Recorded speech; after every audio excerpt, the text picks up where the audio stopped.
Luke Leatherman with Feuling Parts with a product overview showcasing pushrods. I'd like to stress the importance of rigidity in a pushrod. We want to eliminate flex, reduce valve train harmonics, which is going to lead to a happier, quieter running engine. We're firm believers in using one-piece fixed length pushrods. We have a selection and offer various lengths to accommodate pretty much any build out there, regardless of camshaft profile or stack up heights. We do also offer adjustables. However, in-house, when we build engines, we always use one-piece pushrods.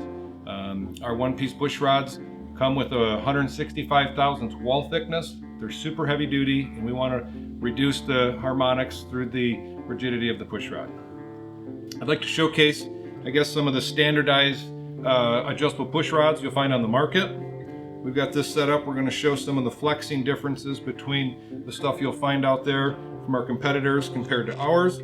One thing I'd like to touch base on first is when a pushrod flexes inside an engine, you're going to see if it flexes far enough, you'll see some witness marks on the pushrod.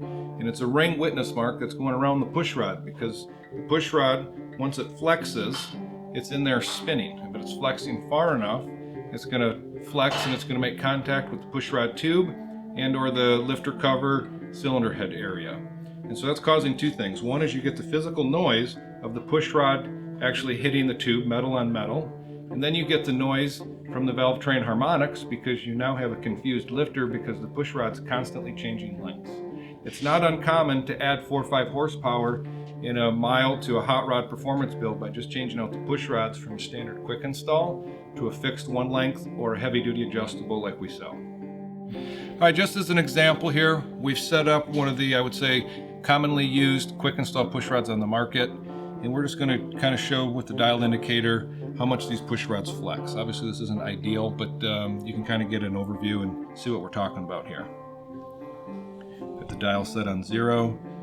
You can see with a fairly easy push on the pushrod, we're getting it, right around 30 thousandths of flex on the pushrod. So now I want to bring in one of our one-piece pushrods, the heavy-duty 165 wall thickness pushrods, and we'll see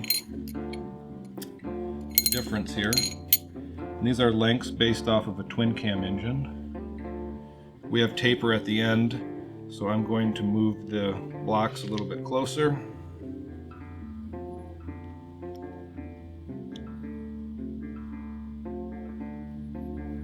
I'm going to zero the gauge out.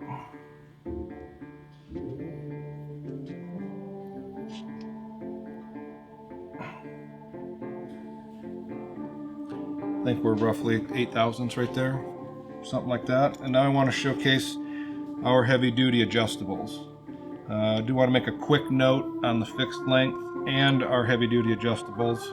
We're really getting after the rigidity and maintaining the maximum valve lift. We're not concerned with weight on this side of the valve train. If you're looking to increase your engine RPM, you're going to do so on the other side of the valve train with, say, a beehive valve spring, tie retainers, lightening up the valve weight. But on this side, we're looking for rigidity. These pushrods in a Harley engine, we're looking at 10, 11-inch pushrod length. We need this thing to stay as straight as possible.